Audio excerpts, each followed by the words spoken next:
Hello বন্ধুরা, আশা করি আপনারা সবাই ভালো আছেন।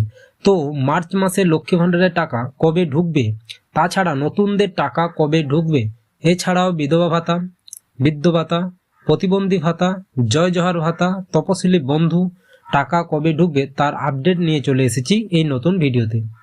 তো ফ্রেন্ডস, আপনার কাছে আমার একটি রিকোয়েস্ট, আপনারা যদি চ্যানেলে নতুন হয়ে থাকেন তাহলে চ্যানেলটিকে সাবস্ক্রাইব করে পাশে থাকা বেল আইকনটিও প্রেস করে দেবেন এরকম ইনফরমেটিভ ভিডিও সবার আগে পাওয়ার জন্য। তো ফ্রেন্ডস, বেশি দেরি না করে ভিডিওটি শুরু করা যাক। এই অন স্ক্রিনে দেখুন আপনারা 12টা 21-এ একটি message, deer customer, payment of RS 1000 credit to your account number এত 5/3/2025।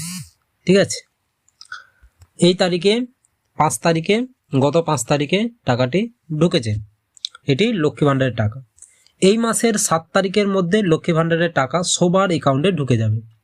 তো গত 5 তারিখ থেকে ব্যাংক অ্যাকাউন্টে টাকা ঢুকতে শুরু করে দিয়েছে। এই টাকা যদি আপনি না পেয়ে থাকেন তাহলে চিন্তা করবেন না, কিছু দিনের মধ্যে আপনার টাকা ব্যাংক অ্যাকাউন্টে ঢুকে যাবে। আমাদের রাজ্যে 2 কোটি উপভোক্তা আছে, টাকা পাচ্ছে, তাই একই সঙ্গে সবার অ্যাকাউন্টে টাকা ঢোকা সম্ভব হচ্ছে না, তাই তারা ধাপে ধাপে টাকা ছাড়ছে এবং টাকাগুলি ব্যাংক অ্যাকাউন্টে ঢুকছে। এই টাকাগুলি পুরনোরা তারাই টাকাগুলি পাচ্ছে, যারা আগে থেকে লক্ষ্মী ভাণ্ডার পেয়ে আসছেন তারাই কিন্তু এই টাকাগুলি পাচ্ছে। যারা নতুন দুয়ারে সরকার ক্যাম্পে লক্ষ্মী ভাণ্ডারের ফর্মটি ফিল আপ করেছেন তারা এই টাকা পাবেন না।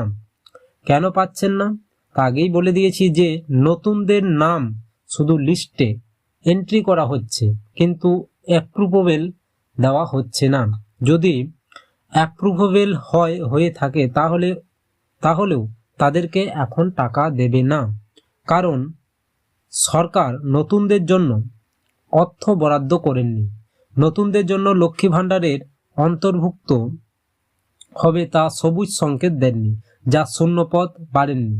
সরকার যতদিন পর্যন্ত নতুনদের জন্য শূন্যপদ বাড়াবে না ততদিন পর্যন্ত নতুন অ্যাপ্লিকেশন করেছেন যারা লক্ষ্মী ভাণ্ডারের জন্য তারা টাকা পাবেন না।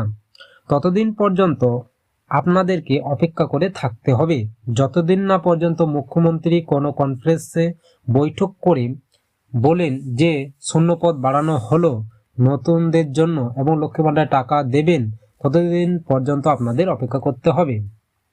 এছাড়াও বাকিদের অর্থাৎ বিধবা ভাতা, বৃদ্ধ ভাতা, প্রতিবন্ধী ভাতা এবং জয় জোহার ভাতা, তপশিলি বন্ধু তারাও টাকা পাবেন।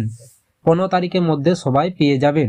কিন্তু যারা পুরনো, যারা আগে থেকে পাচ্ছিলেন তারাই পাবেন, নতুনদের কিন্তু এই টাকাও পাবেন না। নতুনদের জন্য এখনো অর্থ বরাদ্দ করা হয়নি, তাই যারা বৃদ্ধ ভাতা, বিধবা ভাতা অ্যাপ্লিকেশন করেছেন দুয়ারে সরকার ক্যাম্পে তারা কিন্তু এখন থেকে টাকা পাবেন না।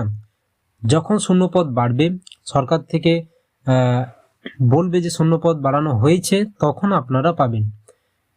ইতিমধ্যে দেখেছেন যে বিধবা ভাতা, বৃদ্ধ ভাতা যে অ্যাপ্লিকেশন ফর্ম জমা দেওয়ার পর 1 বছর যাদের হয়ে গেছে তাদেরও এখনো টাকা ঢোকেননি। তো আপনারা অপেক্ষা করে থাকেন, তো আপনাদের সবার টাকা ঢুকে যাবে। আরেকটি কথা, যে বৃদ্ধ ভাতা, বিধবা ভাতা, জয় জোহার ভাতা এগুলি আপনারা লক্ষ্মী ভাণ্ডারের মতন এর স্ট্যাটাসটি চেক করতে পারবেন না। এই স্ট্যাটাসগুলি চেক করার জন্য আপনাদেরকে আপনার আধার কার্ডটি সঙ্গে নিয়ে আপনাদের কাছের বিডিও অফিস বা পঞ্চায়েত বা ব্লক, ঠিক আছে, ওখানে গিয়ে আপনারা আধার কার্ডটি নিয়ে স্ট্যাটাসটি চেক করাবেন। তো কোন পর্যায়ে আছে ওনারা আপনাদেরকে বলে দেবে। তো আপনারা সবাই টাকা পেয়ে যাবেন, অপেক্ষা করে থাকতে হবে। আর পুরনো উপভোক্তারা টাকা পেয়ে যাবেন, নতুনদেরকে অপেক্ষা করতে হবে, এছাড়া উপায় নেই। এছাড়াও এক নতুন আপডেট আপনাদের জানিয়ে দিলাম। অবশ্য ভিডিওটি ভালো লাগলে বন্ধুদেরকে শেয়ার করে দেবেন, লাইক করে দেবেন আর সাবস্ক্রাইব করে দেবেন। ঠিক আছে, আপনারা সুস্থ থাকবেন, ভালো থাকবেন, দেখা হচ্ছে নেক্সট ভিডিওতে।